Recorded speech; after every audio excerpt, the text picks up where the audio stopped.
Bismillahirrahmanirrahim. Assalamualaikum warahmatullahi wabarakatuh.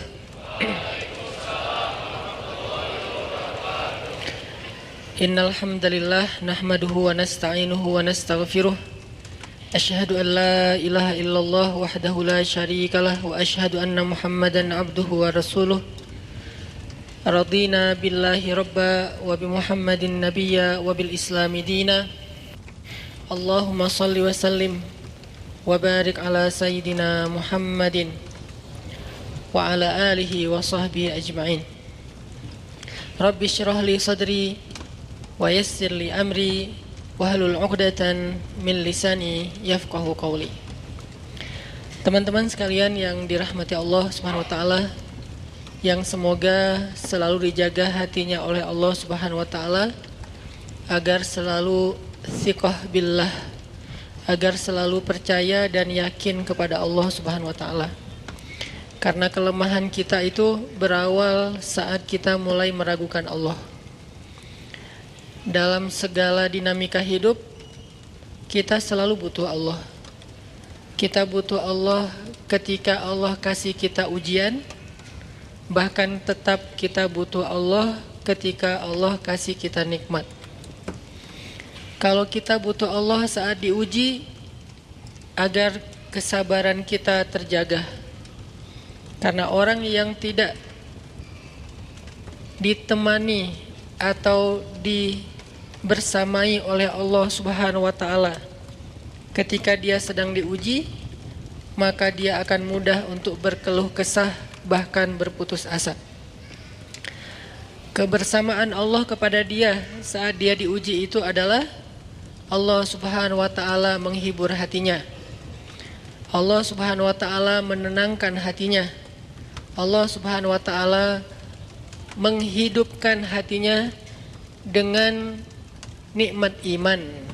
Ala bidzikrillahi tatmainnul qulub. Innamal mu'minun idza dzukirallah wajilat qulubuhum. Bukankah dengan mengingat Allah hati menjadi tenang?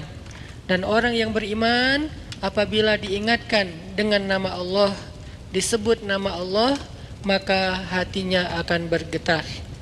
Ini bentuk Allah membersamai hambanya ketika dia dalam keadaan diuji.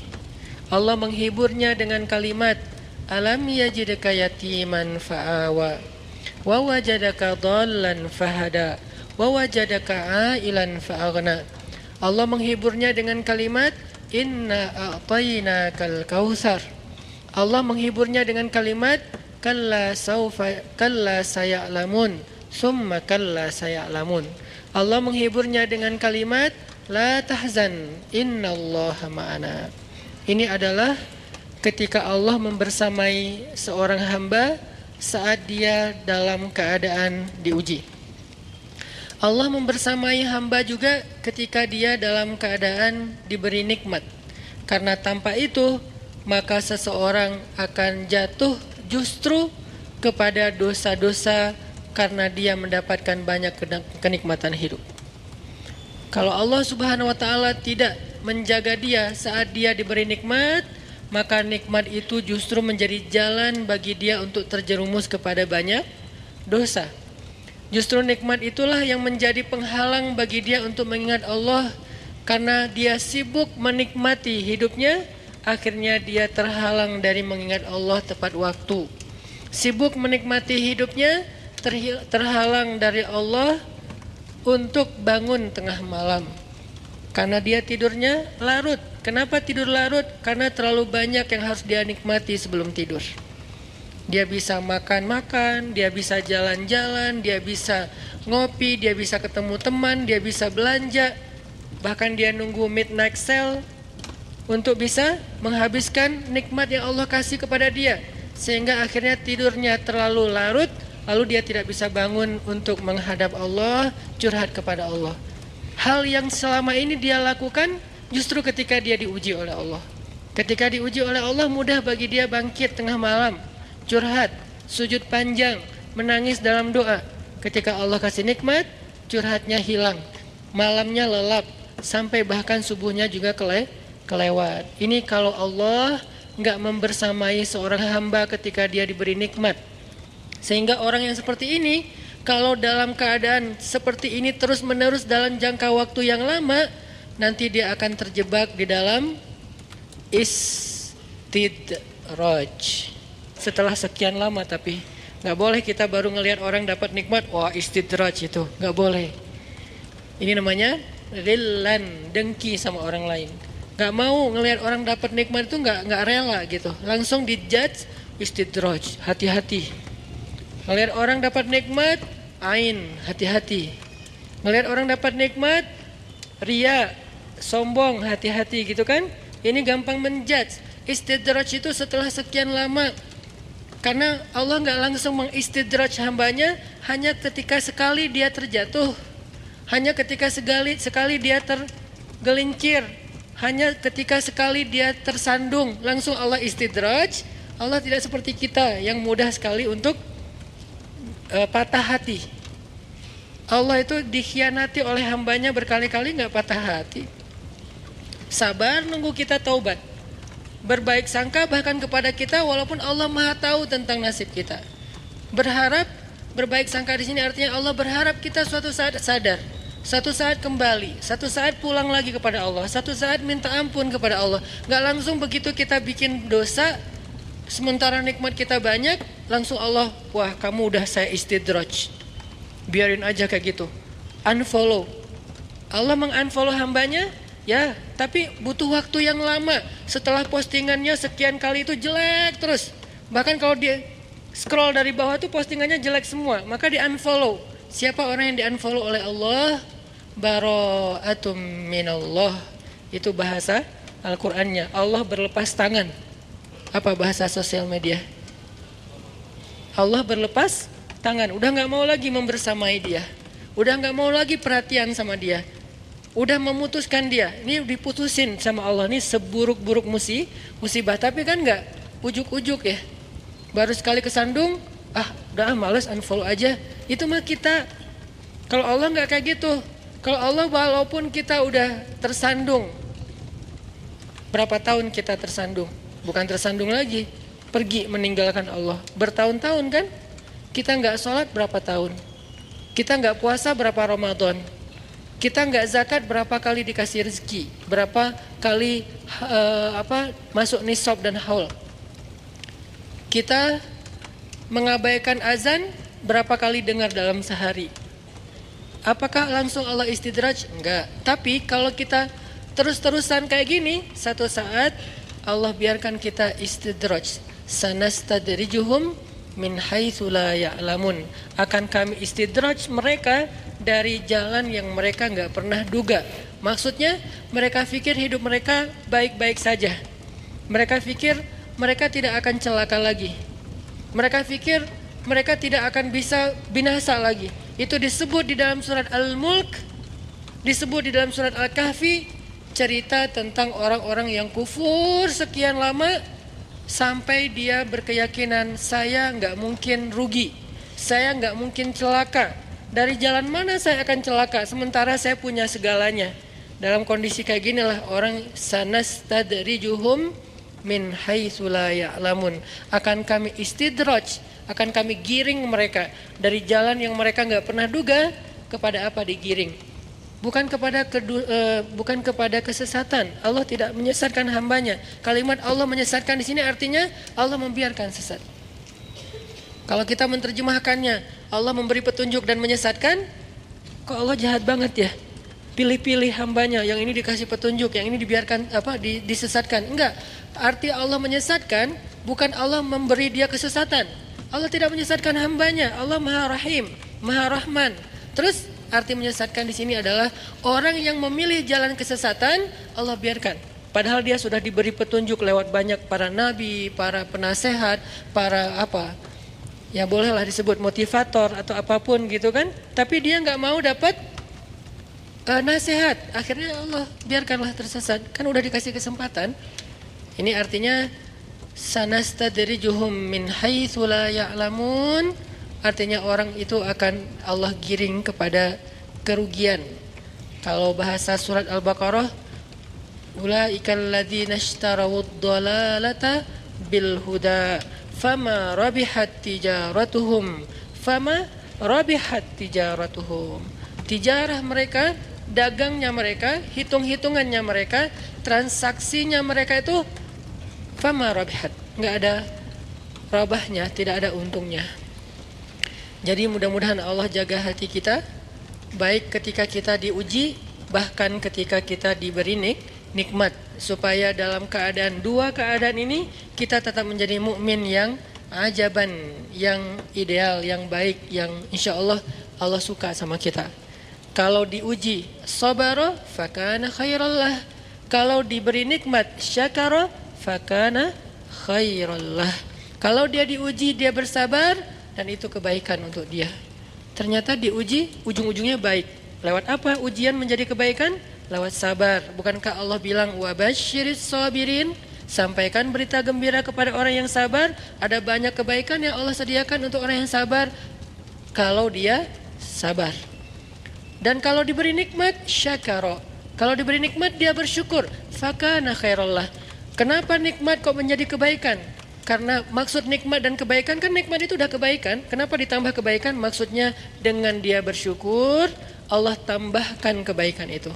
La in syakartum la azidannakum. Jadi orang beriman itu kayaknya hidupnya tuh nggak ada, harusnya sih nggak ada bete-nya.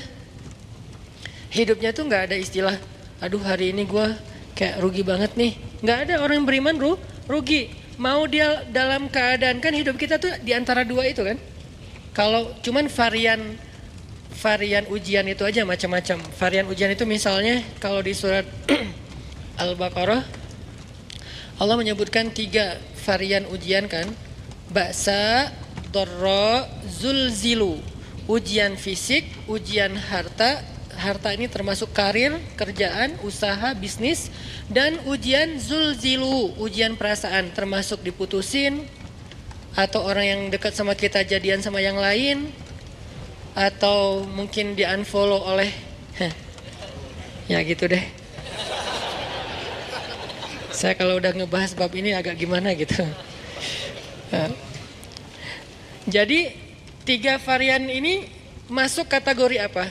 Masuk kategori ujian. Tetap aja 2. Kalau nggak ujian nikmat, antara 2 itu nih. In asabathu sarra syakara wa in asabathu dharra sabara. Udah gitu aja. Dan nanti bahkan sampai ayatnya gini. Alladzina yunfiquna fis sarra'i wad dharra. Orang yang tetap beramal soleh lewat hartanya dalam keadaan dia berkelebihan atau dalam keadaan dia kekurangan. Itu mukmin, keren banget gitu. Dia tuh nggak pernah kehilangan kesempatan berbuat baik. Baik berbuat baik. Gimana nih? Baik beramal soleh ketika dia dalam keadaan dikasih nikmat, maupun beramal soleh ketika dia dikasih ujian, tetap aja beramal soleh. Contoh yang ayat tadi, yunfikuna fis sarra, berinfak dalam keadaan sarra, dalam keadaan bahagia, senang, lagi dapat untung gitu kan. Ataupun yunfikuna fid dharra, tetap berinfak walaupun dia dalam keadaan dharra, dalam keadaan susah, dalam keadaan dor itu kan bahaya. Ini kalau saya infak nih bahaya nih buat saya nih. Kalau saya kasih nih saya kayak nggak ada tabungan buat mahar nih. Kalau saya kasih ke dia, terus saya gimana? Gitu kan? Ini dor banget nih, bahaya banget nih. Tapi dia tetap berinfak. Siapa yang mencontohkan hal seperti itu? Selain pastinya Rasulullah udah nggak diragukan lagi. Yang jadi kayak simbol berinfak walaupun dia butuh. Orang-orang Ansor, yu'thiruna ala anfusihim walau kana bihim khasasah. Mereka mendahulukan orang muhajirin atas dirinya sendiri, walaupun sebetulnya dia juga butuh kepada kebaikan itu. Tapi dikasih buat muhajirin. Ini namanya yunfikuna fid dharra, bukan fis sarra. Berinfak dalam keadaan susah. Insyaallah nanti kita lanjutkan renungan-renungan menambah iman ini setelah kita sholat isya. Barakallahu fikum. Bismillahirrahmanirrahim. Teman-teman yang dirahmati Allah Subhanahu wa taala, tadi kita membahas tentang eh, harapan agar Allah Subhanahu wa taala selalu menjaga hati kita agar setiap saat kita bisa thiqah billah, bisa percaya dan yakin kepada Allah. Karena Allah satu-satunya pegangan kita. Kalau kita nggak berpegang kepada Allah, jangankan saat dikasih ujian, dikasih nikmat aja bisa oleng gitu kan, apalagi dikasih ujian. Dikasih nikmat aja bentuk olengnya apa? Masih ngeluh. Udah dikasih nikmat masih ngeluh. Apalagi dikasih ujian lebih, bukan ngeluh lagi, keluh kesah jadinya. Dan akhirnya berputus asa.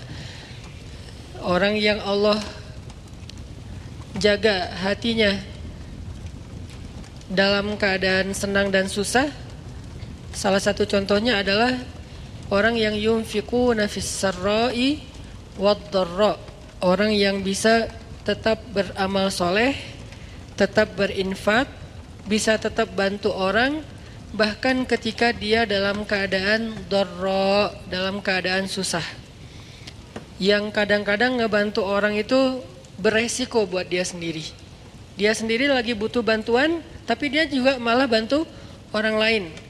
Selama yang dia lakuin ini tidak menzalimi hak orang-orang yang menjadi tanggungannya. Ini penting catatannya di sini nih. Jangan sampai kita menjadikan narasi ini sebagai dalil bantu orang walaupun kita dalam keadaan butuh. Kalau kita sendiri sih nggak masalah.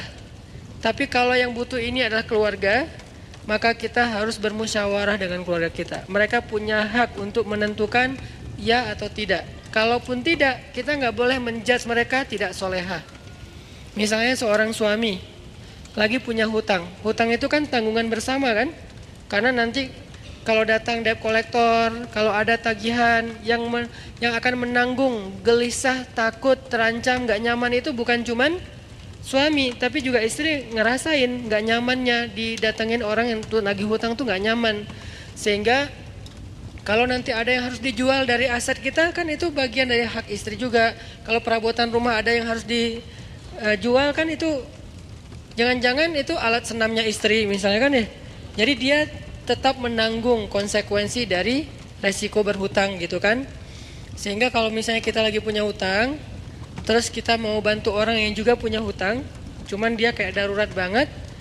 Kalau yang diambil itu dari bagian kita, gak apa-apa. Kita yang nanggung konsekuensinya. Tapi kalau yang diambil itu adalah bagian keluarga, gak boleh sembarangan. Mah, kan kata Ustadz juga, yunfikuna fid dharra, berinfak dalam keadaan susah. Orang-orang Ansar yu'thiruna ala anfusihim walau kana bihim khasasah. Kita ngeluarin dalil itu fasih, tapi ternyata salah tempat. Dalilnya nggak diragukan kesahihannya, ayatnya jelas. Apa yang ada yang di surat Al-Baqarah, ada yang surat apa itu yang yu'thiruna ala anfusihim. Jadi artinya nggak salah dengan dalil, tapi kurang bijaksana. Kurang apa bijaksana teh? Kurang hikmah. Kurang wise, kurang bijaksana. Kenapa? Karena Abu Bakar As-Siddiq ketika beliau menginfakkan seluruh hartanya fi sabilillah, istrinya itu adalah siapa istrinya? Asma bintu Umais. Apakah istri kita Asma bintu Umais? Bukan, istri kita Ais. Bukan Asma, beda atuh. Jadi jangan paksain Teh Ais seperti Asma. Dan Asma juga nggak terpaksa melakukan itu. Kalau istri kita sekelas dengan Asma bintu Umais, siapa Asma bintu Umais? Seorang perempuan, seorang istri yang setelah suaminya jadi khalifah, nafkahnya kurang drastis. Drop banget nih nafkah keluarganya. Saking dropnya, sampai nggak bisa makan daging, nggak sanggup beli daging. Lalu karena kangen pengen makan daging dan pengen ngelihat suaminya juga makan daging, kasihan. Akhirnya dia sisihkan dari belanja hariannya, ditabung. Setelah beberapa lama udah cukup beli daging sedikit, nggak banyak, nggak 1 kilo, cuman sedikit. Terus dia minta izin lagi ke suaminya. Padahal kan itu bagian dia kan, hak dia kan. Karena uang nafkah itu berarti udah diberikan kepada istri. Masih minta izin. Ya Aba Bakr, wahai Abu Bakar, wahai suamiku, ini ada sisi sedikit dari uang belanja, aku sisihkan setiap hari, udah bisa beli daging sekarang, boleh nggak aku beli daging? Kasihan kamu nggak pernah makan yang lebih layak. Kata Abu Bakar, Asma, ternyata gaji saya masih lebih. Boleh nggak kalau ini kita berikan kepada Baitul Mal? Dan mulai bulan depan gaji saya dikurangi karena ternyata masih lebih. Apa kata Asma? Sami'na wa ata'na. Istrinya ini Asma bintu Umais, perempuan yang punya 3 suami, 3-tiganya ahli surga. Ja'far, Abu Bakar, Ali. Dan ini kisah di masa Abu Bakar. Nanti ada kisah di masa Ja'far yang juga luar biasa, yang sapu lidi itu. Ada kisah di masa Ali yang juga luar biasa, anaknya saling memamerkan ayah mereka. Karena dari 3 suami, 3-tiganya punya anak laki-laki. Anak Abu Bakar bilang ayah saya paling baik, anak Ali bilang ayah saya paling baik, anak Ja'far bilang ayah saya paling baik. Terus yang mana nih? Kan bingung Asma teh. Yang ini bilang ayah saya nih pemuda surga, sebaik-baik pemuda Makkah. Ayah saya sebaik-baik orang tua Makkah. Masing-masing membanggakan ayahnya. Masing-masing punya cerita-cerita kehebatan Asma bintu Umais.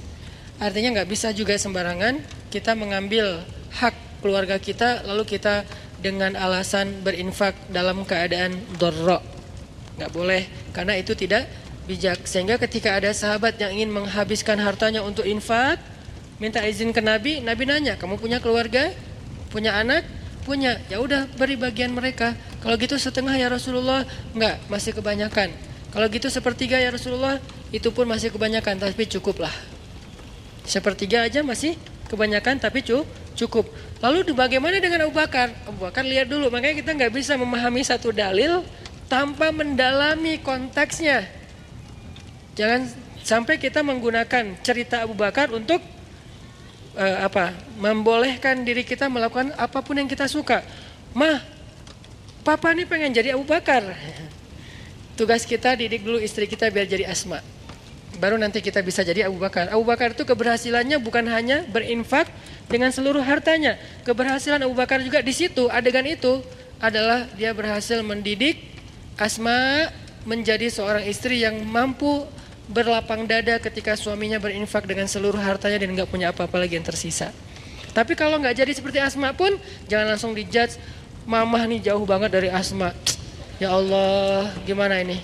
Galau, jangan, karena lahum darajatun 'inda rabbihim faddalna ba'dahum 'ala ba'd. Kami berikan kelebihan sebagian orang atas sebagian yang lain.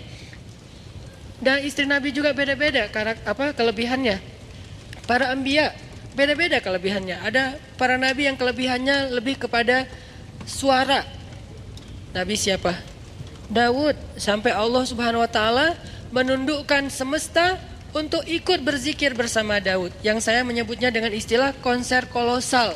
Tapi konsernya bukan nyanyi lagu syair, lebih kepada zikir, perform. Nabi Daud perform, tapi crowdnya itu bukan manusia. Crowdnya itu semesta, sampai angin, awan, air, semuanya crowd untuk ikut bareng dengan Nabi Daud alaihissalam. Karena memang kelebihan Nabi Daud itu suara. Dan beliau punya 70 macam suara. Dan setiap kali beliau bersuara, yang kedua lebih baik dari yang pertama. Yang ketiga lebih baik dari yang kedua. Terus semakin baik, semakin baik, semakin baik. Sehingga orang yang diberikan oleh Allah nikmat suara yang bagus, doa Nabi apa? Laqad utita mizmaran min mazamiri ali Dawud. Bersyukurlah engkau diberikan oleh Allah seruling dari keluarga Daud. Hanya satu dari 70 seruling ya. Cuman diberikan satu seruling aja udah kita mendengar suaranya Mahir apa tuh? Bukan Mahir Zain. Saya lupa nama korinya. Oke lah, Mahir Zain.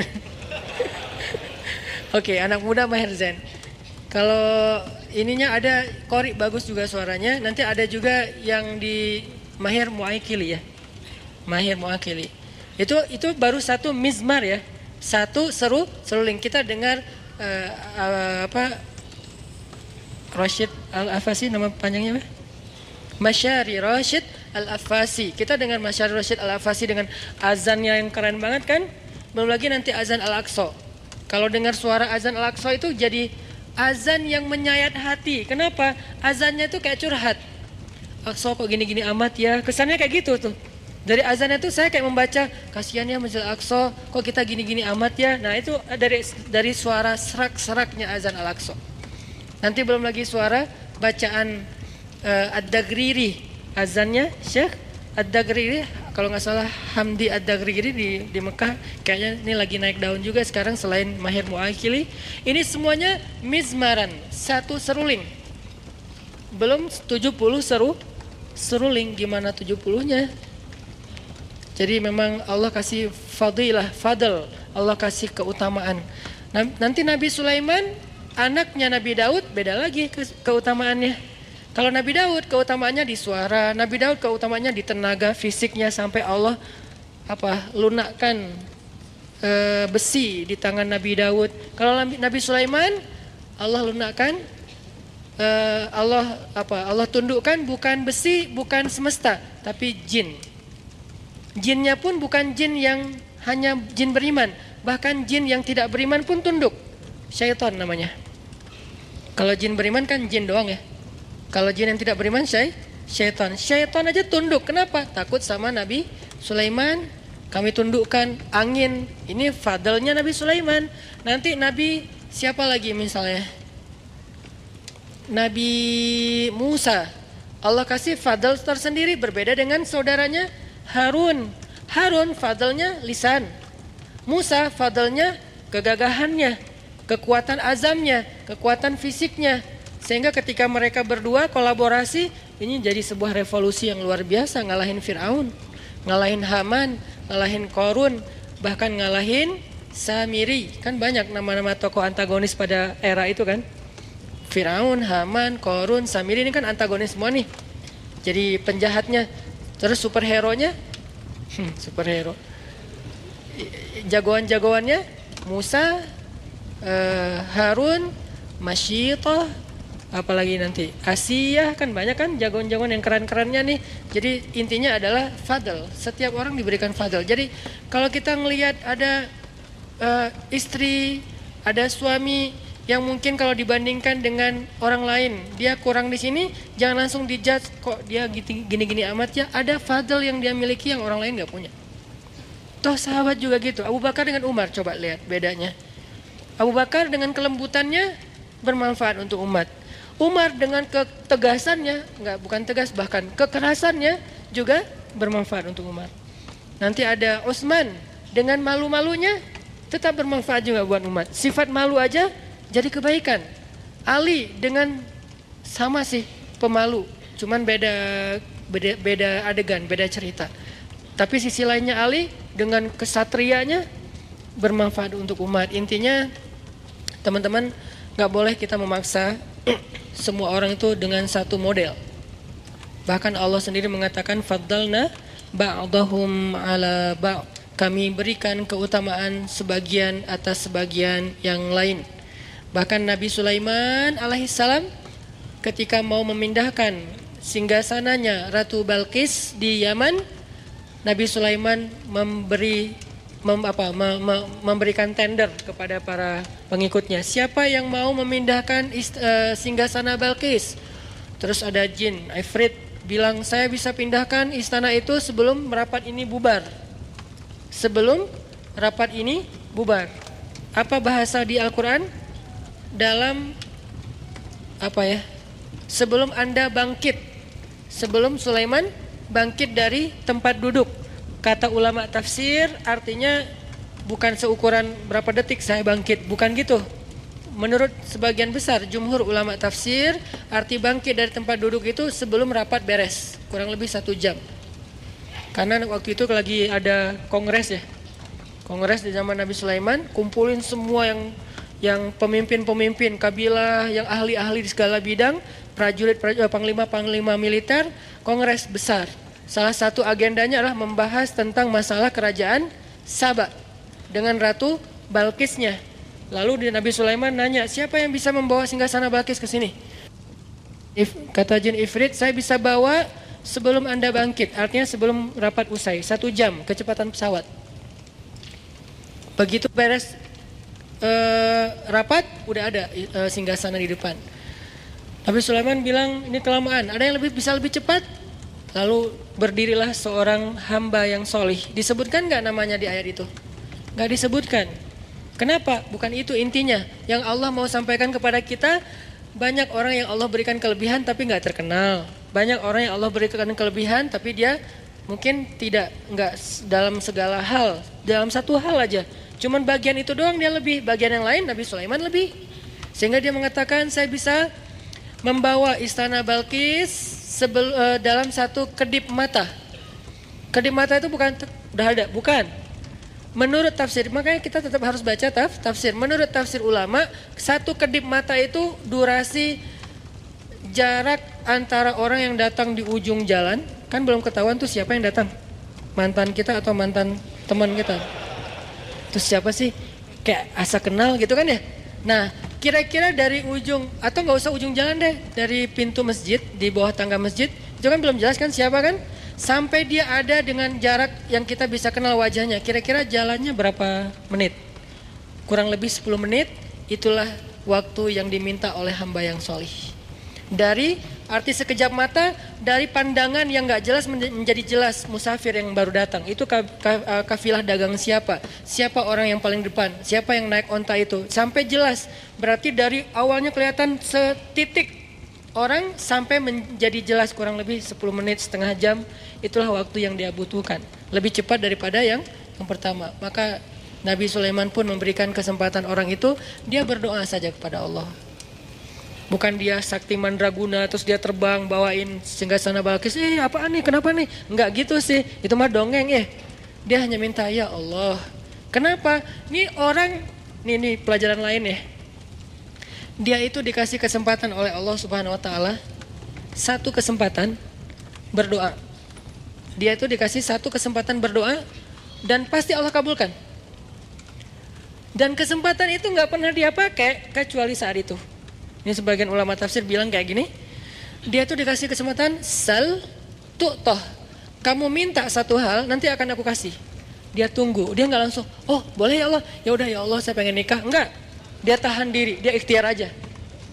Yang itu dia nggak pakai. Jadi kartu doa yang paling diijabah itu nggak dipakai buat kebutuhan pribadi dia, untuk nikah kah, untuk dagang kah, untuk lulus kuliah kah, untuk apalah segala macam. Enggak, dia tunggu sampai yang paling penting baru dia pakai. Kapan paling penting? Ketika seorang pemimpin membutuhkan support dari dia. Siapa yang bisa support saya dalam dakwah? Siapa yang bisa support saya untuk ekspansi kekuasaan yang adil, yaitu kekuasaan agama Allah? Baru dia pakai ya Nabi ya Allah saya.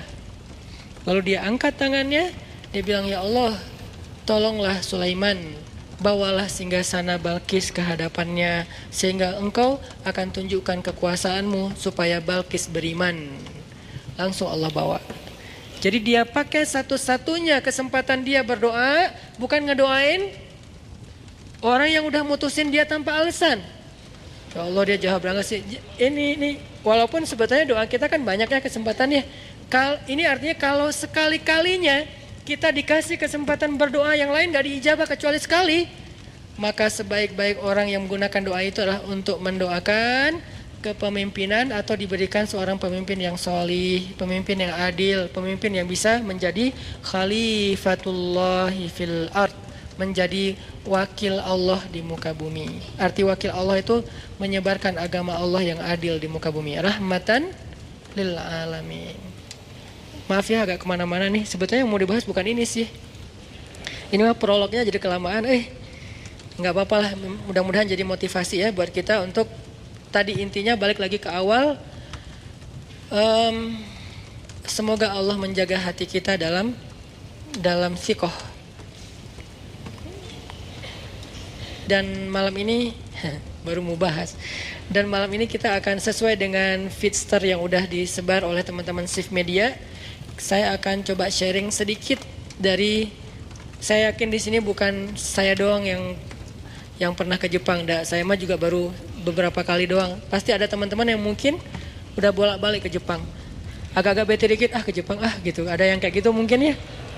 Ada yang pengen belanja bawang ke Jepang. Ada yang kangen udon ke Jepang. pengen makan udang ke Jepang aja. Padahal udang banyak di sini bertebaran, tapi pengen yang asli yang dari Jepang misalnya. Ada yang setiap winter ke Jepang. Ada yang mungkin pernah tinggal di Jepang. Ada yang bahkan sekarang lagi tinggal di Jepang live streaming. Jadi saya bukan bermaksud lebih sok tahu daripada teman-teman. Hanya angle saya kemarin seminggu ke Jepang itu mudah-mudahan semakin menegaskan sebuah pesan yang selama ini udah kita saksikan sendiri, kita dengar dari teman atau bahkan teman-teman yang di Jepang mungkin ngalamin langsung. Tentang moral, akhlak. Kalau di Feedster teman-teman lihat seorang muslim Jepang yang ketika kita nyerahin satu hadiah kantong yang sekarang jadi program SIF itu untuk mengganti kantong plastik kalau kita belanja, terus kita sediain kantong yang kalau itu jadi kayak gantungan kunci, ditaruh di tas, ditaruh di motor. Jadi kalau kita belanja itu bisa pakai itu, nggak usah banyak pakai plastik supaya mengurangi sampah plastik. Ini hanya ikhtiar kecil lah dan nggak ada apa-apanya dibandingkan yang udah dilakukan banyak komunitas yang lain. Tapi kita ingin terlibat kecil-kecilan. Kita kasih ke dia, sebetulnya sederhana sih kantong itu, harganya murah, desainnya biasa sebetulnya, cuman buat kita sih bagian dari kepedulian gitu ya. Kita serahin nih, kita serahin sama dia, coba lihat gimana ekspresinya. Kayak nggak pernah ngelihat kantong gituan ya. Padahal kan di Jepang udah banyak yang gitu, malah saya juga beli di Jepang untuk jadi kayak sampel, kita bikin gini yuk. Jadi kita di Jepang malah belajar tentang bikin kantong yang lebih bagus, yang lebih murah dan lebih kayak nyaman aja dipakai gitu dari bahan yang lebih bagus. Dia tuh kayak nggak pernah ngeliat kantong gitu, kayak tinggal di kutub mana gitu. Begitu kita kasih, oh gitu kan ya. Kenapa dia kayak gitu? Bukan karena dia nggak pernah lihat itu, karena dia menghargai kita. Ini namanya orang yang syukurnya tuh luar biasa. Makanya disebutkan oleh Kang Yusuf yang jadi sahabat kita di Jepang itu, di Jepang kan ada budaya orang berterima kasih. Berterima kasihnya tuh nggak sekali, berkali-kali. Kalau di situ disebutin siang, makasih ya tadi pagi udah dikasih hadiah ini. Besok makasih ya kemarin. Lusa makasih ya bulan lalu. Tahun depan makasih ya tahun yang lalu. Terus aja diingat kebaikan orang. Sebetulnya teman-teman, ini bukan budaya Jepang saja. Salah sebut lagi. Ini bukan budaya Jepang saja. Jauh 1400 tahun yang lalu, ini adalah sebuah habit, sebuah behavior yang udah diajarin Nabi kepada orang yang beriman. Apa kata Nabi? Kalau ada orang yang berbuat baik kepada kalian, maka balaslah kebaikan itu. Kalau kalian tidak mampu membalas kebaikan itu, maka doakanlah dia seolah-olah kalian sudah membayar kebaikannya. Itu satu cara kita menghargai orang lain. Banyak hadis pastinya. Kalau ada orang yang berbuat baik kepada kalian, maka balaslah kebaikan itu. Jadi kalau dia kasih kita hadiah, balikin hadiah ke dia. Makanya bahasanya tahadu. Bukan ihdi, tapi tahadu. Apa arti tahadu? Saling memberi hadiahlah kalian. Jangan cuma nerima hadiah terus. Saling mentraktirlah kalian. Jangan cuma ditraktirin mulu. Apalagi saling share pulsa atau kuotalah kalian. Jangan cuma minta kuota terus. Ini kan terjemahan praktis ya dari tahadu. Karena saya nggak suka menerjemahin teks Al-Quran dan hadis hanya secara teori. Kita harus mampu menerjemahkannya dalam praktek kekitaan. Kekitaan artinya sesuai dengan praktek kehidupan daily-nya kita. Kalau enggak namanya bukan penerjemah. Kalau enggak bukan dai, hanya sekedar penerjemah. Dai itu harus bisa membawa idealisme kepada realitas, itu dai. Dan itu enggak gampang loh. Kita harus tafakur, kita harus muhasabah, kita harus memahami realitas, baru kita bisa bawa idealisme kepada realitas. Ini kalau di zaman kita gini, ini kalau di zaman kita gini. Itu namanya membawa sebuah idealisme sirah nabawiyah menjadi sebuah solusi konkret program kehidupan kita zaman sekarang. Kalau cuman bicara sirah nabawiyah secara narasi, teori, tapi nggak bisa diterjemahkan dalam praktek kekinian, ini sama dengan buku atuh. Apa gunanya bedah buku? Saya dulu ketika kuliah di Mesir, kita pakai buku nih, bawa buku ini ya, dosen ngasih tahu, beli buku ini. Kasih tahu referensinya, kita cari di perpustakaan buku. Udah gitu di kampus kita bedah. Ngapain bedah lagi kalau udah ada buku? Karena buku hanya menjelaskan teori. Udah dari dosen ini syarah kalau dalam hadis, tafsir kalau dalam Quran, tahqiq kalau dalam ilmu ilmiah. Itu tujuannya apa?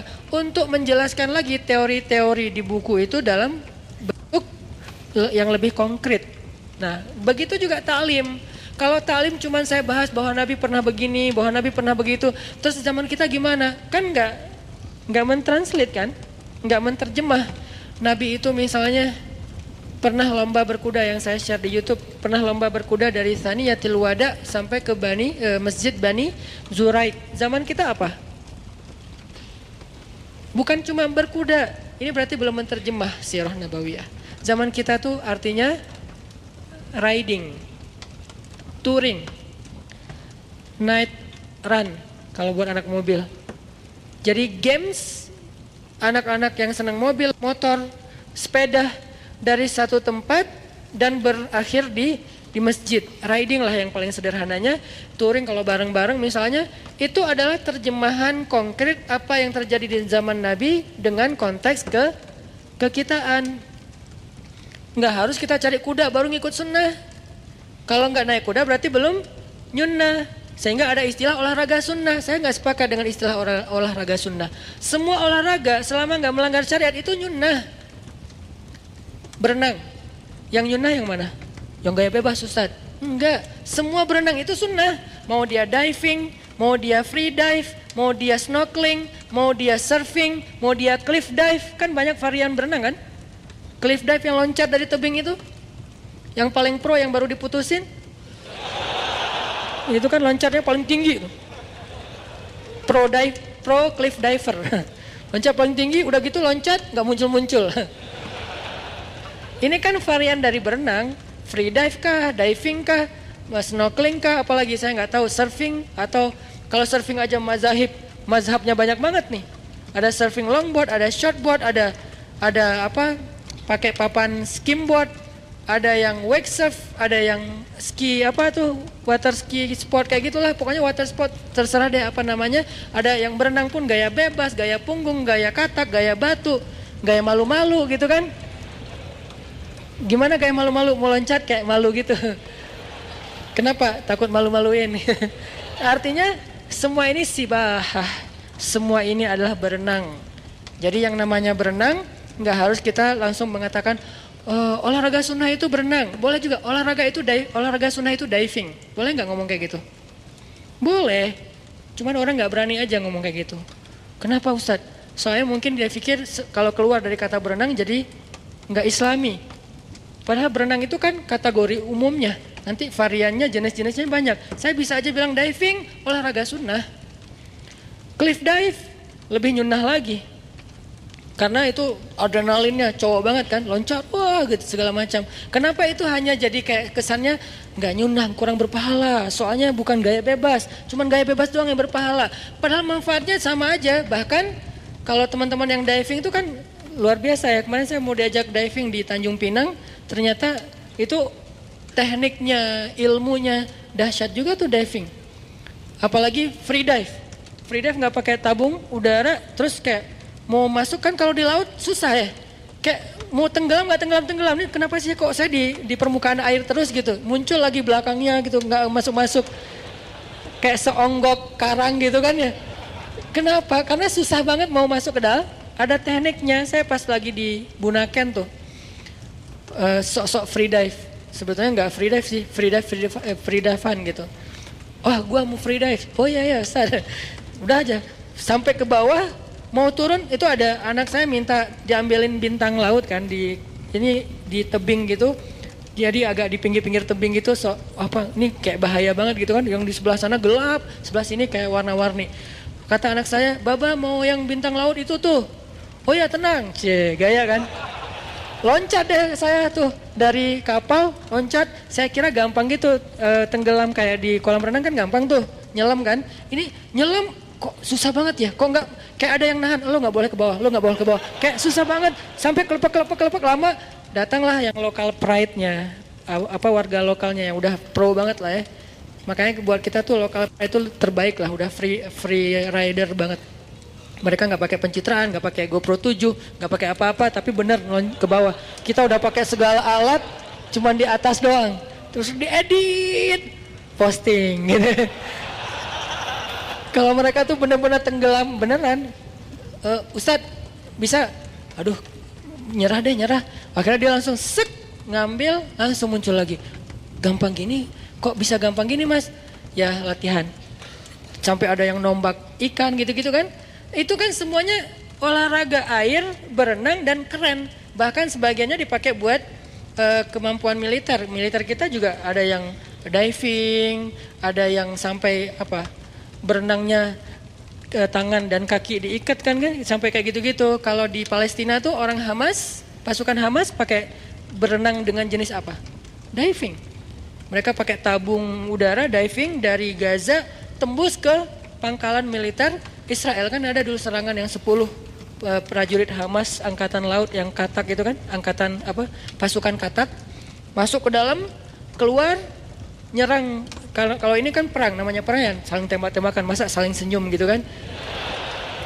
Gitu. Itu bukan perang, itu dakwah, namanya jihad. Jadi jangan agak kagok gitu kalau ngomongin orang berperang, kok perang sih Ustaz? Namanya perang ya, tembak, masa perang gini, ya gitu dong.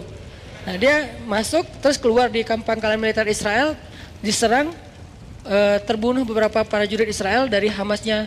Kalau nggak salah cuma satu yang syahid, sisanya selamat dan mereka masuk lagi. Berarti kan sibahah di zaman sekarang adalah salah satunya diving. Makanya saya nggak sepakat dengan istilah olahraga sunnah itu hanya 3.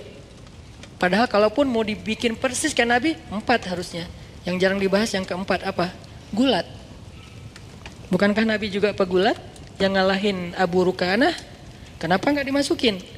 Karena kita baru membaca satu hadis, lalu merasa paling mengerti hadis tersebut. Padahal olahraga sunnah itu kayak misalnya berkuda. Berkuda itu bukan cuma naik kuda loh, ngurus kuda. Ngurus kuda itu apa sekarang? Ngebengkel. Jadi cowok banget tuh kalau dia misalnya mogok motornya dia bisa ngerjain sendiri. Masa mogok nelpon, gimana tolong angkat motor saya tinggalin tuh di atas jembatan misalnya di Pasteur. Ya kurang cowok sih. Jadi cowok yang keren itu justru kalau dia bisa ngebengkel sendiri, minimal kalau mobilnya ada apa dia bisa ngedongkrak sendiri gitu kan ya. Ini life skill cowok. Jadi pesan dari olahraga yang Nabi katakan tadi itu bukan cuman kudanya disiapin, dipakein pelana, terus dipegangin tali kekangnya, duduk di belakang, pencitraan yang misalnya kita pakai selfie gitu misalnya. Saya pernah gitu soalnya. Saya nggak ngomongin orang lain ya, jadi jangan diedit nanti dikasih judul macam-macam gitu, enggak. Saya lagi ngomongin diri saya sendiri. Pernah di Parompong kan ya belajar berkuda, karena baru pertama dipegangin sama pelatihnya si kudanya teh. Karena kalau nggak dipegangin ntar saya dibawa lari gimana? Akhirnya mas pegangin erat ya, ya Ustadz. Nah dia ajarin, yang pertama Ustadz kalau berkuda itu, ini kata dia ya, nanti teman-teman yang pro penunggang kuda mungkin bisa meralat. Kata dia kuda itu dia harus, kita tuh sama dia tuh harus kayak ngeklik gitu. Kita tuh harus sehati, kita tuh harus kayak saling paham gitu, saling pengertian. Kamu capek ya dah. Kita tuh harus saling pengertian gitu, dielus-elus dulu rambutnya, terus kayak dipegang-pegang gitu, saling pegangan gitu kan ya. Tapi jangan dikedip gitu, kasihan nanti. Apaan sih lo? Gue cowok tahu. Oh ya maaf ya. Terus kayak gitu-gitu, udah akrab, udah sehati gitu, baru naik. Dia nggak akan ngerjain. Kalau nggak sehati dikerjain sama dia katanya. Entah ini benar, entah ditakut-takutin. Pokoknya katanya gitu. Kalau nggak sehati, nggak akrab gitu, kudanya sebel. Apaan sih lo? Turun aja, males lah. Kan gitu kan? Kuda juga males gitu. Ngapain sih lo naik-naik ke gua? Emang gua siapa lo? Kegeeran kitanya gitu. Makanya kayak ternyata ada ilmunya, nanti cara sampai ngurus kuda. Harusnya penunggang kuda itu kan secara teori dia yang ngurus kudanya sendiri kan. Sama kayak penerjun kan dia yang ngelipat parasutnya sendiri kan, bukan dilipat sama teman, karena itu bahaya sekali kalau dilipat sama orang lain, nggak tahu ada apa, dan dia harus make sure kalau ini udah aman, dan kalau dia nanti buka di udara terbuka. Kalau dilipat sama teman bahaya. Termasuk berkuda, dia ngurus kuda sendiri sampai sepatu kuda dan segala macam. Ini nih ilmu berkuda, jadi bukan cuman menunggang, tapi termasuk ngurus kuda. Kalau motor bukan cuman riding, termasuk ngurus motornya, servisnya, dia bersihin motornya, kalau ada yang rusak minimal ganti oli deh. Ini life skill. ini nih sunnah Nabi SAW. Jadi buat saya kurang sepakat dengan istilah olahraga sunnah. Semua olahraga itu sunnah. Jadi teman-teman yang senang dengan segala macam jenis olahraga, dengan syarat satu aja, tidak melanggar syariat. Apa melanggar syariat? Satu, membuka aurat. Kan jelas kan? Kalau membuka aurat bukan olahraganya berarti, tinggal kita tutup aja. Satu, membuka aurat. Dua, olahraganya misalnya sampai menzolimi orang lain. Tiga, misalnya ada judinya di dalamnya gitu kan, kompetisi ada judinya. Kalau nggak melanggar syariat ya nggak masalah. Main bola nyunah nggak? Nyunah. Dari mana main bola nyunah? Ada hadis. Makanya kalau baca sirah Nabi itu yang banyak adegannya tuh, biar kita open minded, terbuka. Oh ternyata ada juga yang adegan gini. Main bola itu di zaman Nabi yang dipakai apa? Jin. Bolanya tuh bukan karet, jin. Pro siapa coba? Freestyler, jin. Ah nih gue lagi sebel banget sama jenis gitu-gitu. Wes, jinnya Yang di mana tuh? Jin yang masih kayak anak yang baru latihan, kayak jin masih amatiran. Dia tuh lagi kayak apa ya? Lagi kayak apa istilahnya kalau di kita? Lagi training ya. Jin lagi training, amatiran. Trainingnya apa? Training menggoda orang lagi sholat. Cuman salah milih sasaran. Targetnya legend. Rasulullah targetnya. Kan ini kayak nggak sebanding banget ya. Harusnya ada targetnya orang yang baru masuk Islam kah? Atau siapalah yang masih lemah imannya. Ini targetnya legend. Yang paling keren di antara umat manusia, Rasulullah. Itu ditargetin sama dia. Sementara dia masih training. Nggak ngerti cara ngegodain orang. Wah ini lagi ada tahajud nih. Cowok ini gua godain deh. Nabi digodain. Nabi lagi Allahu Akbar baca ayat. Wah dia udah jungkir balik, udah segala macam. Wah udah heboh gitu, norak gak jelas gitu kan. Nabi biasa-biasa aja. Loh kok lo biasa aja sih? Lo siapa sih? Gak kenal sama Rasul. Soalnya dia kayak gak ngecek dulu siapa targetnya. Gak buka dulu akun-akunnya apa nih. Siapa sih ini? Jadi dia kayak terlalu sembrono lah. Sampai udah jungkir balik Nabi biasa-biasa aja. Nabi selesai salam, dipegang sama Nabi. Hah? Kok dia bisa megang gua? Dipegang sama Nabi, diuyel-uyel. Uyel-uyel itu apa? Iya, digitu-gituin, jadi bulat kayak bola, terus diikat, ditaruh di tiang masjid. Nih Masjid Nabawi ya. Gak usah dibahas bab itu deh.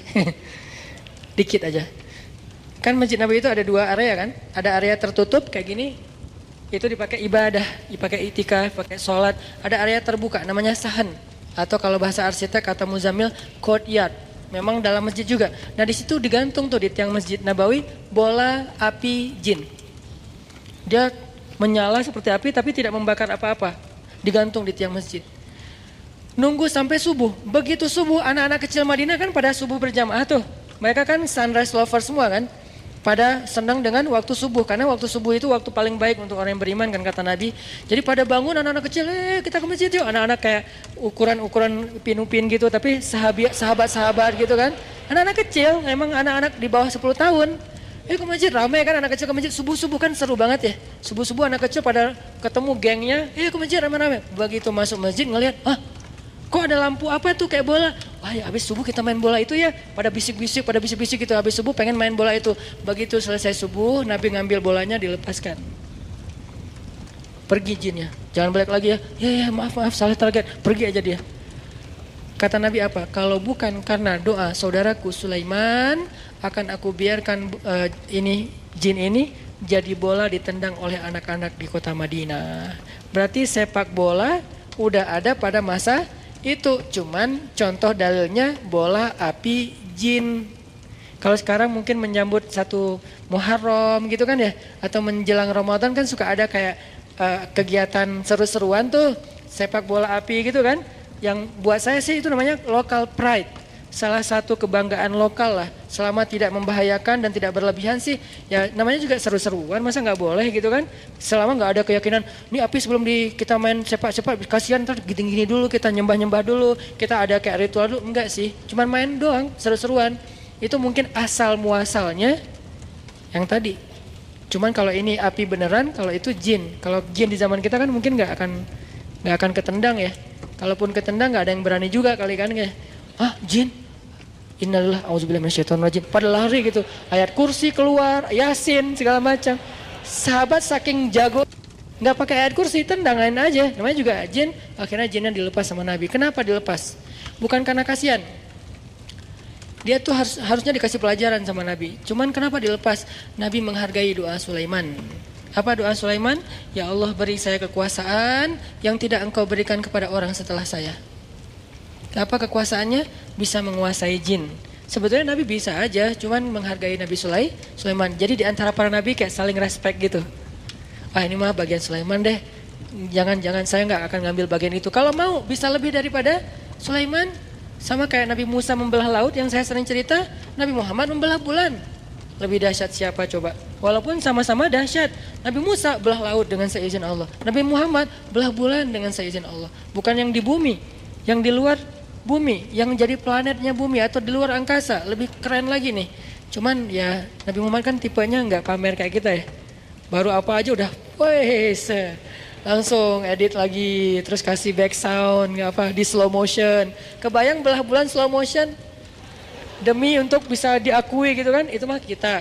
Tapi saya nggak berani menjudge karena emang saya juga gitu soalnya. Main snowboard, yang jatuh-jatuhnya di skip. Yang jatuh jangan ditampilin ya, oh ya Ustaz. Yang jatuhnya nggak ada yang kelihatan, kecuali yang hadir pada masa itu off air.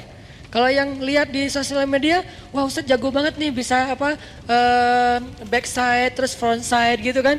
Itu kan yang bisanya, yang nggak bisanya terguling-guling kepala, terbentur segala macam. Nggak, itu hanya untuk saya dan teman-teman yang ikut. Jadi kalau pengen lihat saya jatuh, yuk ikut bareng. Cie. Promo, hard selling. Balik lagi tadi ngomong apa kok jadi kesini? Olahraga. Intinya sih dia tuh menghargai banget pemberian kita sampai arigato kata dia, makasih banyak, wah apa segala macam. Ekspresinya tuh kayak orang nggak pernah ngeliat apa-apa.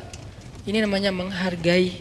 Makanya Rasulullah SAW mengajarkan kita kalau ada orang berbuat baik kepada kita, cobalah balas kebaikan dia. Tahadu, baru tahabu. Saling berhadiahlah kalian, jangan dihadiahin terus. Kita harus mikirin gimana ngebalas hadiah orang. Kalau nggak sanggup, bisa jadi ada orang yang ngasih kita hadiah, emang dia orang yang mampu. Kalau kita balas takutnya buat dia nggak terlalu berharga gitu kan. Kayak misalnya kita dikasih barang branded dan dia mampu beli barang itu dengan harga yang sekian. Kita mau balas dengan yang sama, misalnya dia kasih kita misalnya baju branded harganya misalnya 400.000. Kita mau bayar ngasih dia 400.000 asal lebar ya. Kenapa? Orang kos-kosan juga belum bayar.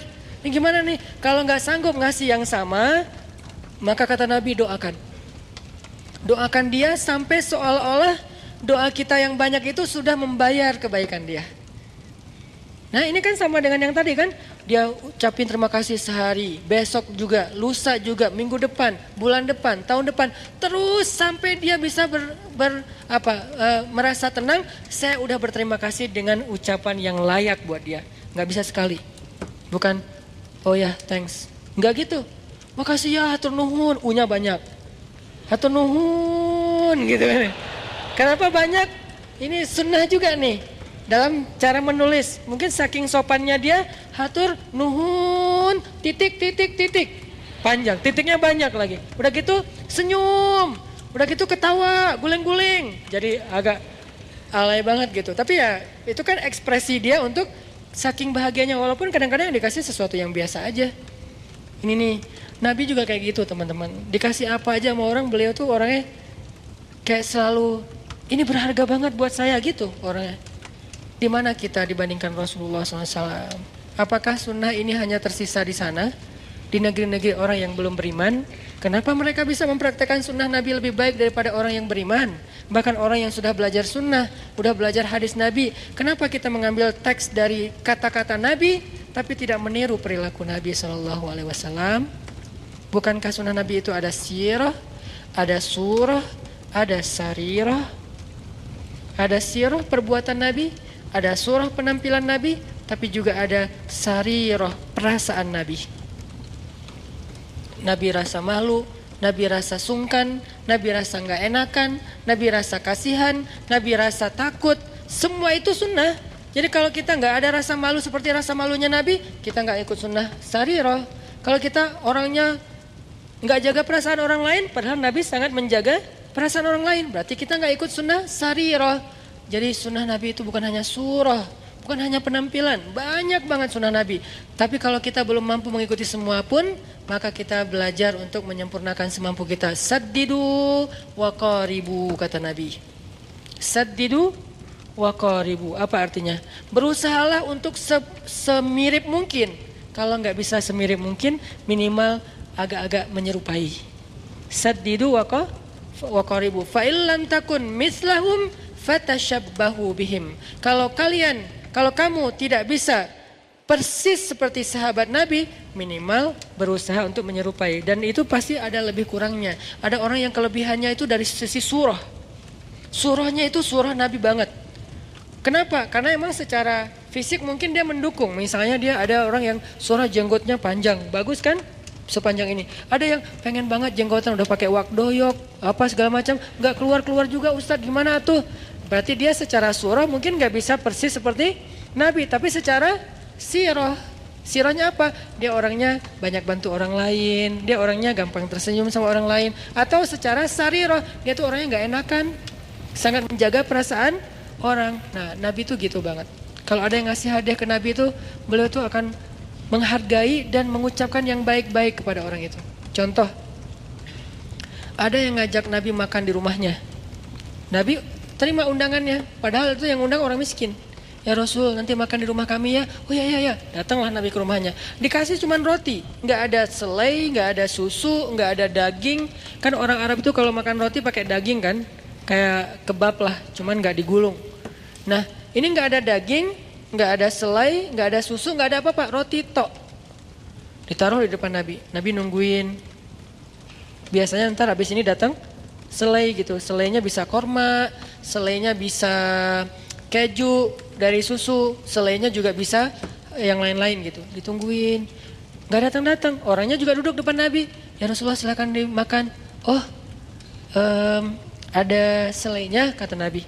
Nabi nanya, karena nggak terbiasa makan gitu doang. Nabi tanya ada selainya. Aduh, maaf ya Rasulullah, nggak ada apa-apa, cuman ada cuka, boleh? Dihadirkanlah cuka di sebelah Nabi. Nabi mengambil roti, disobek, dicelupin dengan cuka, dioles dengan cuka, makan. Nabi dengan wajah berseri-seri mengatakan, senikmat-nikmat lauk itu adalah cuka. Gimana Rasulullah coba? Luar biasa akhlaknya. Senikmat-nikmat lauk adalah cuka. Kalau yang sekarang kita dihadapkan kayak gitu, paling yang ngerti tentang hadis ini cuma orang Palembang. Karena orang Palembang memang memakai cuka untuk sebagai makanan favorit kan, yaitu empek-empek, dan emang enak. Jadi kalau udah sampai ke Palembang saya ngerti hadisnya. Benar juga sih kata Nabi, senikmat-nikmat lauk itu adalah cuka yang empek-empek. Cuman kalau di luar Palembang kita nggak ngerti kan senikmat-nikmat lauk itu cuka. Jadi jangan diterjemahin, ya itu mah wajar Ustaz, empek-empek emang enak. Ya oke, tapi kan ini bukan di Palembang, lagi di Arab. Orang Arab nggak tahu empek-empek. Jadi makan si roti teh pakai cuka itu nggak biasa di mereka. Sehingga ketika Nabi mengatakan senikmat-nikmat lauk itu cuka dengan wajah berseri-seri dan makannya seolah-olah enak banget makanannya itu teh. Kalau kita kan, oh ya. Terus kayak colek dikit, aduh saya tadi pagi sarapannya udah 2 kali, kenyang, maaf ya. Itu paling sopan tuh, itu udah paling sopan kan kita. Kalau Nabi lebih dari itu sopan santunnya. Senikmat-nikmat lauk cuka, tambah makan sampai orang. Gimana caranya membahagiakan yang memberi makanan? Nabi itu nggak pengen banget ngecewain orang yang ngasih beliau makanan. Itu tadi kita lihat dalam Fister, oh arigato, apa segala, kayak nggak pernah lihat, apa ini saya belum pernah lihat seumur hidup, seolah-olah gitu kan. Ini cara dia mengapresiat orang yang memberikan hadiah kecil yang tadi. Itu tuh akhlak keren banget. Apa salahnya kita belajar kepada orang yang belum beriman pun, kalau itu kebaikan? Bukankah kita disuruh ambil nasihat dari siapapun, walaupun dari mulut budak Habasyah? Terimalah kebenaran, walaupun itu keluar dari mulut budak Habasyah. Emangnya itu nggak ada di Madinah? Ada, tapi bagian yang berbeda. Nggak ada di Mekah? Ada, tapi bagian yang berbeda. Cuman udah jarang juga saya lihat sekarang. Ini nih jadi kayak saya pas ke beberapa negara yang mungkin mayoritasnya non muslim tuh sedih gitu. Ada giroh. Apa arti giroh? Cemburu. Giroh itu bukan semangat. Kalau semangat itu hamasah. Kalau giroh itu artinya cemburu. Ada giroh, cemburu. Kok bisa ya negeri orang yang gak beriman Tapi kok akhlaknya seperti Rasul dan seperti zaman nggak seperti Rasul sih, seperti zaman Rasul yang diajarkan seperti yang diajarkan Rasul. Kok di negeri orang yang beriman susah tersenyum, nanya alamat aja dia marah-marah, nanya toilet aja dia nggak mau ladenin. Saya pakai bahasa Inggris, nggak diladenin. Akhirnya saya pakai bahasa Arab. Ainal hammam, saya tanya. Dia ngomong aja sama temannya,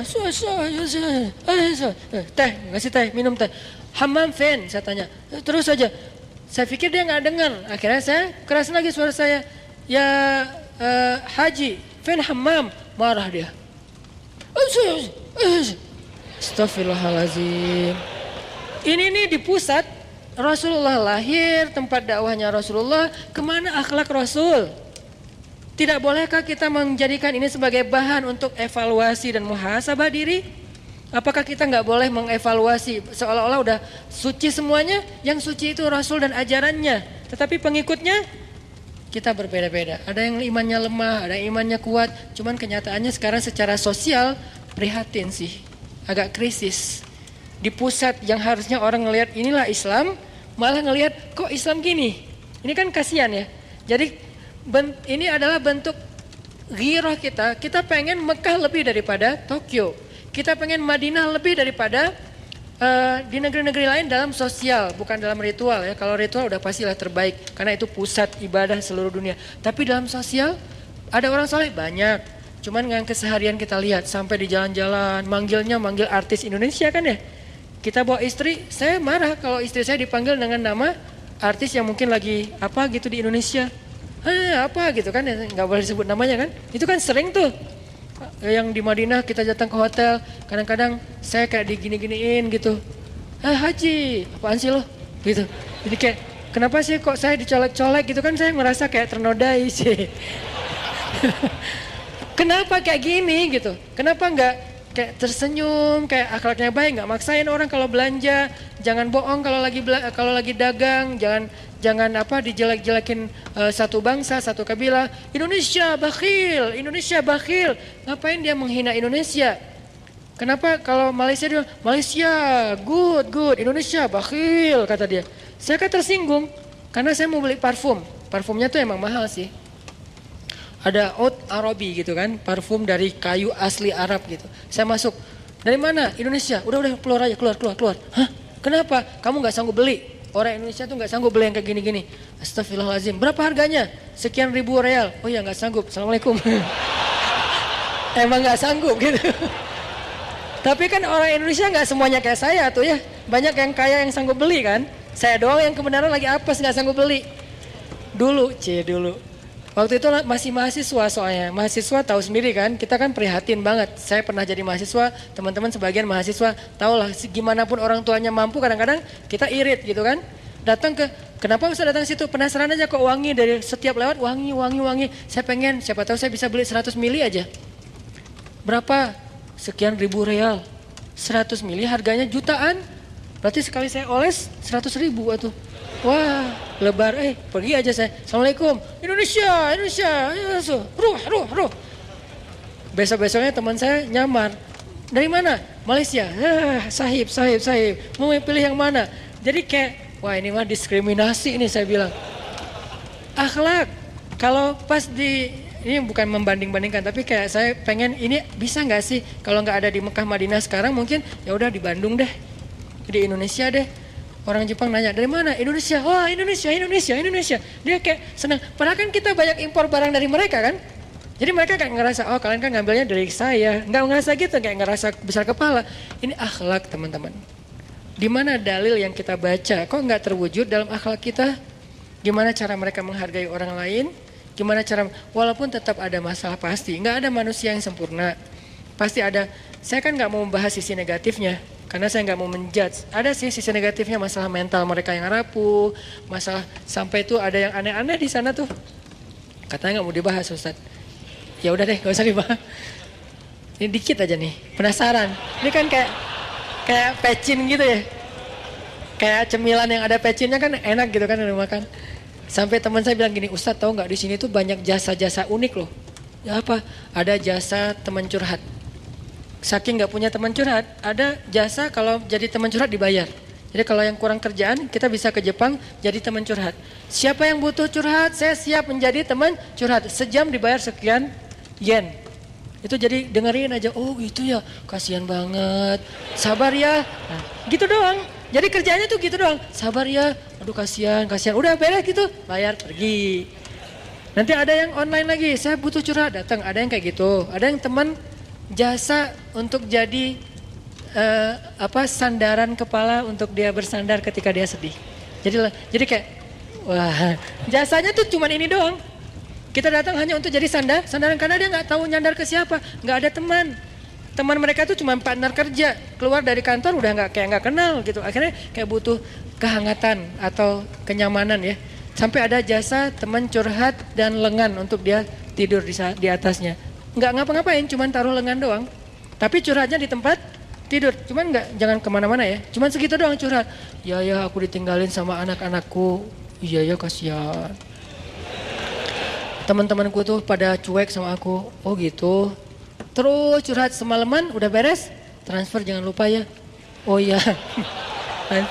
Ada yang kayak gitu-gitu sih. Cuman ya namanya juga makhluk kan ya. Gak ada yang sempurna kecuali ketika dia mengamalkan agama Allah. Masalahnya bukan itu. Mereka kayak gitu wajar karena mereka gak beriman. Orang beriman kok bisa kehilangan akhlak moral yang keren-keren yang sekarang ada sebagiannya di mereka. Ini PR-nya yang kita mau bahas. Gimana caranya? Bukankah Nabi mengajarkan itu? Sampai Nabi mengatakan, kalau ada orang yang berbuat baik kepadamu, katakanlah jazakumullahu khaira jaza atau ahsanal jaza khairan katsira. Bebas dah, yang penting khairan. Jangan su'an, jangan sayyi'ah, jangan khairan. Khairan itu banyak. Ahsanal jaza khairan katsira atau jazakumullahu khairan, boleh juga. Semoga Allah membalasmu dengan kebaikan yang lebih banyak. Itu artinya kita udah menghargai orang lain. Dan dengan ekspresi yang bukan jazakumullahu khair. Enggak gitu sih. Jazakumullahu khair. Ekspresi itu Nabi banget loh. Karena Nabi itu orangnya ekspresif. Ekspresi Nabi itu selalu menyenangkan orang yang di sebelahnya. Dan Nabi itu orang yang sangat menghargai orang lain. Makanya teman-teman, akhlak.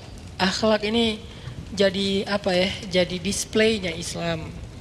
Kalau kita pengen memperkenalkan Islam kepada orang lain yang belum beriman, bukan dengan dalil dulu, tapi dengan akhlak. Baru setelah akhlak, nanti kita fahamkan dia tentang ayat-ayat Allah, tentang hadis-hadis Rasulullah. Mudah-mudahan dia nggak akan menjebak kita dengan kalimat, katanya lo paling Islam kok nggak ada akhlaknya. Nah ini kan jadi bumerang ya buat kita ya, umat Islam. Terutama di Bandung, di Indonesia, kita anak muda. Yuk kita coba praktekin akhlak-akhlak Nabi. Termasuk kayak, nih ya, saya pengen baca beberapa kisah yang saya catat tentang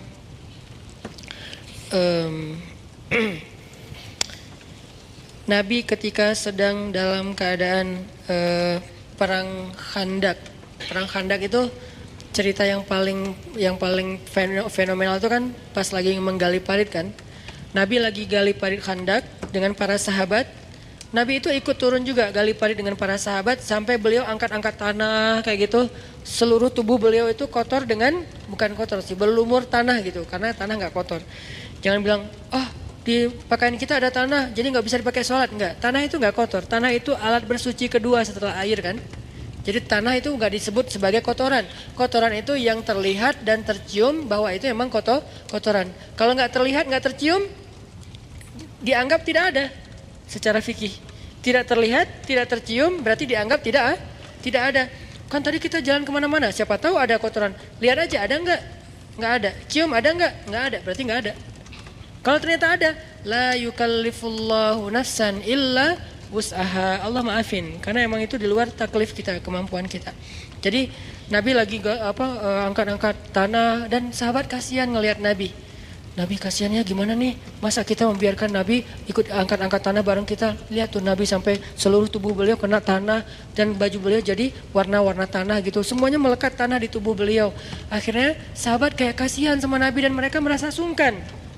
Nabi nggak suka digituin. Nabi nggak mau orang lain ngerasa nggak nyaman. Sehingga akhirnya ngelihat wajah-wajah sahabat yang kayak nggak enakan sama Nabi, akhirnya Nabi menyampaikan sebuah syair. Dan syair ini didendangkan oleh Nabi. Memang sih nggak pakai alat musik, tapi dan bab musiknya ada fikih tersendiri. Dan saya menganut mazhab musik itu tidak haram. kecuali ada yang melanggar syariat, liriknya, performnya, alirannya. Tapi kalau secara umum kenapa? Al aslu fil asya ibahah. Dasarnya segala sesuatu selain ibadah itu boleh kecuali ada sesuatu yang melanggar syariat. Tapi kita nggak bahas bab itu. Nabi bersenandung. Apa senandungnya? Senandungnya bahwa ini nggak apa-apa, ini nggak apa-apa. Ini kalau saya bacakan saya nggak hafal juga syairnya, baru dengar tadi. Nabi bersenandung gini. Laulallahu mahtadaina wala tasaddaqna wa sallaina fa'anzalanna sakinatan alaina wa thabbitil aqdama in laqina inna idza qaumun baghaw alaina wa in aradu fitnatan abaina. Kalimat yang penting di sini menurut saya abaina. Abai itu dari bahasa Arab jadi bahasa Indonesia. Mengabaikan itu bahasa Arab jadi bahasa Indonesia. Kata Nabi, inna idza qaumun baghaw alaina wa in aradu fitnatan abaina kata Nabi. Kita adalah kaum di sini artinya kaum muslimin. Kita adalah kaum yang kalau orang mencela kita, kalau orang memfitnah kita, kalau bahasa sekarang kalau orang membuli kita, abaina, kita abaikan, tidak kita ladeni. Itulah sunnah Nabi. Bayangkan, luar biasa kan ajaran Rasulullah SAW. Ini termasuk dalam etika kita bersosial media. Kalau orang head speech buat kita, kalau orang ngebully kita, kalau orang nge-head kita di dalam sosial media, abaina. Kita abaikan. Nggak boleh diladeni. Ini Nabi bacakan ketika para sahabat merasa nggak nyaman. Nabi ikut angkat-angkat tanah bersama mereka. Lalu Nabi bersyair. Kalau kita terjemahin satu persatu kata Nabi, laulallahu mahtadaina, kalau bukan karena Allah kita nggak dapat petunjuk. Wala tasaddaqna wasallaina, kita nggak akan ngerti cara untuk bersedekah dan sholat. Fa'anzalanna sakinatan alaina, lalu Allah turunkan kepada kita ketenangan. Wathabbatil aqdam in laqina, Allah kuatkan langkah kita ketika kita menemukan musuh. Inna, sungguh kita adalah kaum idza qaumun baghaw alaina, kita adalah kaum yang jika ada orang yang berbuat jahat kepada kita, baghaw itu kayak nge-head kita, wa in aradu fitnatan, dan memfitnah kita, abaina kata Nabi. Tapi enggak ada riwayat seperti apa senandung Nabi, sehingga saya tidak bisa mencontohkan senandung iramanya. Beda dengan pas bangun Masjid Nabawi, ada juga senandung Nabi. Kata ini sahabat yang pertama, mereka bilang gini, la isha illa ishal akhirah, Allahumma arham ansara wal muhajirah, la in qa'adna wa nabiyyu ya'malu fadhaka minnal amalul mudallalu, la isha illa ishal akhirah, Allahumma arham ansara wal muhajirah. Diikuti rame-rame. Kebayang ya? Ini acara mereka lagi bangun masjid tapi sambil bersenandung supaya enggak boring. Kan kata Ali bin Abi Thalib, rawihul qulub, senangkan hati kalian. Supaya apa? Karena hati itu kadang juga bisa bosan, sebagaimana tubuh juga bisa capek. Maka rawihul qulub. Akhirnya Ali juga sambil ngangkat-ngangkat, sambil nyemen gitu, dia ngecor, la in qa'adna wa nabiyyu ya'malu fadaka minnal amalul mudallalu. Mereka saling, yang ujung sana, la in qa'adna wa nabiyyu ya'malu. Coba nanti para penyair, para komposer lagu bikin ini jadi salah satu lagu favorit anak muda, karena ini adalah lagu yang dibaca oleh mereka. La isha illa ishal akhirah, kita nyebutnya nasyid. La isha illa ishal akhirah, Allahumma arham ansara wal muhajirah. Yang ujung sana ngelihat, wah seru ya, yang kelompok ini kan mereka beda-beda kelompok kan, ada yang bagian ngecor, ada yang bagian apa, ada yang ngaduk-ngaduk semen, ada yang pasirnya dihalus-halusin gitu kan, bagi-bagi tugas nih. Yang pojok sana, wah kita lebih bagus lagi, akhirnya kan saut-sautan gitu, siapa yang paling kelompoknya suaranya bagus. La in qa'adna wa nabiyyu ya'malu sambil bawa-bawa batu. Fadzaka minnal amalul mudallalu. Artinya apa? Kalau kita duduk-duduk aja, Nabi itu bekerja loh. Apa kita nggak malu? Itu maksudnya. La in qa'adna wa nabiyyu ya'malu. Kita masa duduk-duduk aja sementara Nabi bekerja. Fadzaka minnal amalu mudallalu. Kalau gitu malu-maluin dong kita di depan Nabi. La aisha illa aishal akhirah. Tidak ada kehidupan yang nyaman kecuali nanti di akhirat.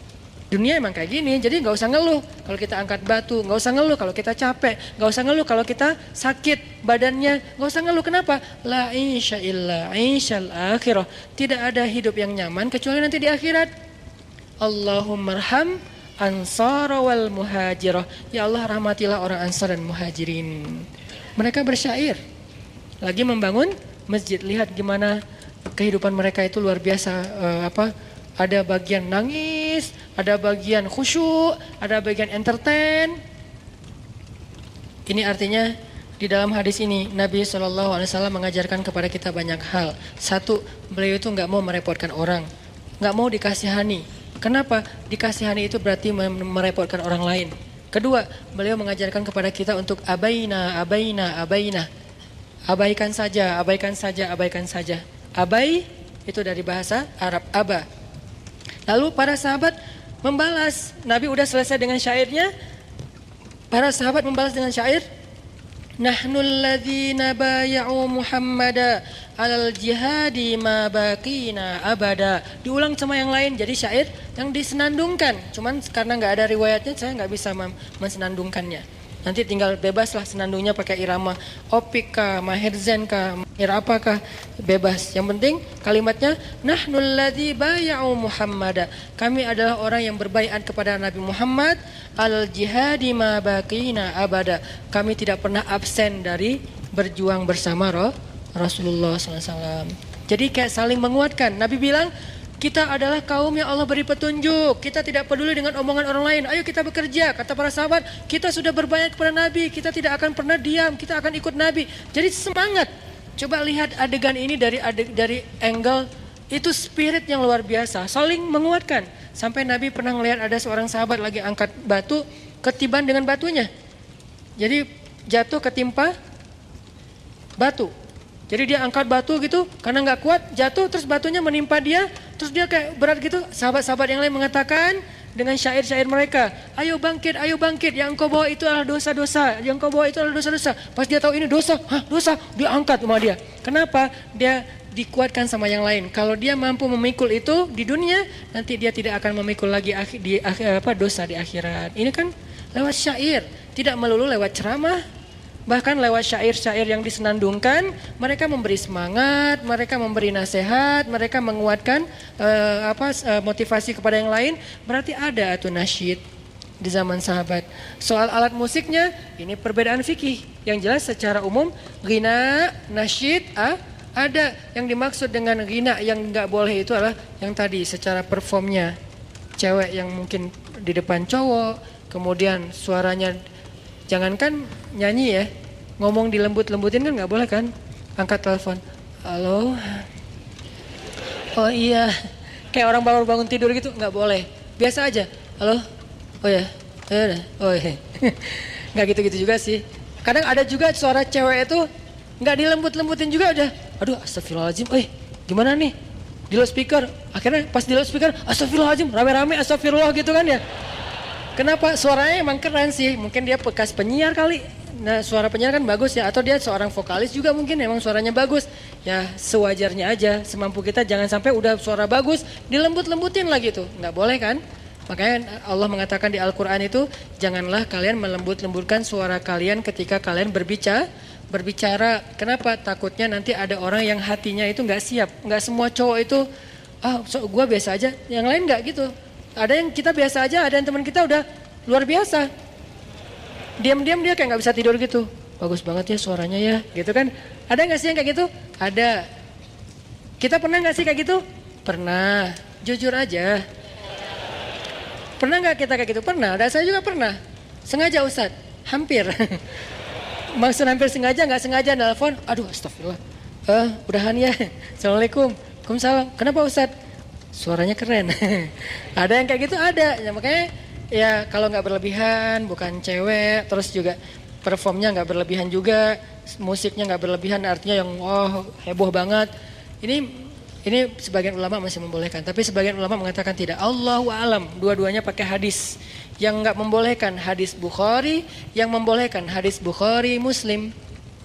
Mana yang mau dipilih? Dua-duanya hadis sahih.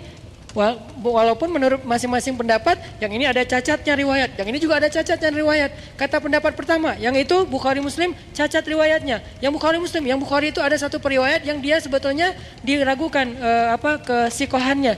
Ini nih perdebatan fikih dan perdebatan hadis. Kita nggak usah ikut-ikutan, tinggal pilih saja. Yang mengatakan ini hadis Bukhari nanti akan ada di satu masa menghalalkan musik dan segala macam zina, khamar, musik. Ini hadis Bukhari. Kata ulama ini, di situ ada yang cacat periwayatnya. Allahu alam. Saya respect sama yang mengambil pendapat itu. Tapi yang ini Bukhari Muslim. Di mana nyanyinya? Di rumah Nabi, di sebelah masjid bersama Aisyah. Ketika Abu Bakar datang ke rumah Aisyah, Abu Bakar melihat di situ ada dua orang anak kecil perempuan temannya Aisyah sedang bernyanyi dengan alat musik. Kemudian di sebelahnya Nabi Nabi berbaring dan menutup kepalanya dengan kain, istirahat di sebelah Aisyah. Lalu Abu Bakar mengatakan, amizmarus syayatin fi baitin Nabi. Kenapa ada seruling setan di rumah Nabi? Kata Abu Bakar. Kenapa? Abu Bakar menganggap ini salah. Amizmarus syaitan fi baitin Nabi. Kenapa ada seruling setan di rumah Nabi? Ayo bubar, kata Abu Bakar. Nabi membuka tutup mukanya, mengatakan, da'hunna ya Abu Bakar. Biarkan mereka Abu Bakar. Hari ini hari raya kabilah mereka. Hadis Bukhari Muslim. Terus gimana ini? Gak ada gimana-gimananya. Fikih mah gampang. Tinggal pilih mana yang kita yakin dan respect kepada apa yang kita tidak yakin. Beres kan? Gak perlu saling menjatuhkan, gak perlu saling menuduh. Cukup kita pilih mana yang kita yakin. Saya yang aman-aman aja deh, gak bermusik sama sekali. Oke, saya respect. Yang memilih bermusik bukan karena dia gak memilih aman. Dia memilih kenapa? Ini kalau ini boleh, siapa tahu ini bermanfaat untuk jalan dakwah. Kita juga respect. Masing-masing punya alasan kan? Nah ini aman nih kalau kayak gini. Tapi kalau sama-sama merasa paling benar, kemudian menjudge yang lain neraka, dan Nabi mah gak gitu. Terus gimana kita mengikuti sunnah? Ini akhlak. Abaina. Kita abaikan dalam perdebatan. Kita jelaskan secara baik-baik. Kemudian nanti ada kisah lagi yang terakhir. Nabi dalam sebuah perjalanan jihad. Kalau bahasa kita mungkin kayak touring lah. Kalau anak muda itu touring. Lagi touring motornya kurang. Yang pengen ikut touring banyak. Tapi motornya sedikit. Yang pengen ikut jihad 1000. Motornya 300. Kudanya 300. Ontanya 300, yang mau ikut 1000. Gimana? Kata Nabi, satu onta dipakai untuk 3 orang. Caranya gantian. 1 orang naik, 2 orang jalan. Nanti gantian setelah beberapa ratus meter atau kilometer gantian. Jadi ganti-gantian naiknya. Nah kata Nabi, aku bersama Ali dan Abu Lubabah bertiga. Nabi, Ali, Abu Lubabah, 3 orang ini. Abu Lubabah nanti juga ada kisahnya yang minta sedekah tapi nggak dikasih kan? Banyaklah kisah sahabat. Nabi, Ali, Abu Lubabah. Yang paling lemah di antara mereka Abu Lubabah sih sebetulnya. Kalau Nabi dan Ali kan kuat ya, Abu Lubabah. Nah, jalan nih bertiga. Abu Lubabah naik pertama. Nabi jalan. Ketika Nabi berjalan, Abu Lubabah sama Ali saling pandang-pandangan. Kata Ali, maksudnya turun. Masa Rasul jalan, kamu di atas? Abu Lubabah, turun. Terus mereka jalan, kata Rasul, kenapa kok turun? Ya Rasulullah, kami gak enak naik kendaraan sementara engkau berjalan kaki. Apa jawaban Nabi? Ma antuma aqwa minni ala sair, wa ma ana aghna minkuma anil ajr. Kalian itu gak lebih kuat daripada saya dalam berjalan, dan saya juga sama membutuhkan pahala sama dengan kalian.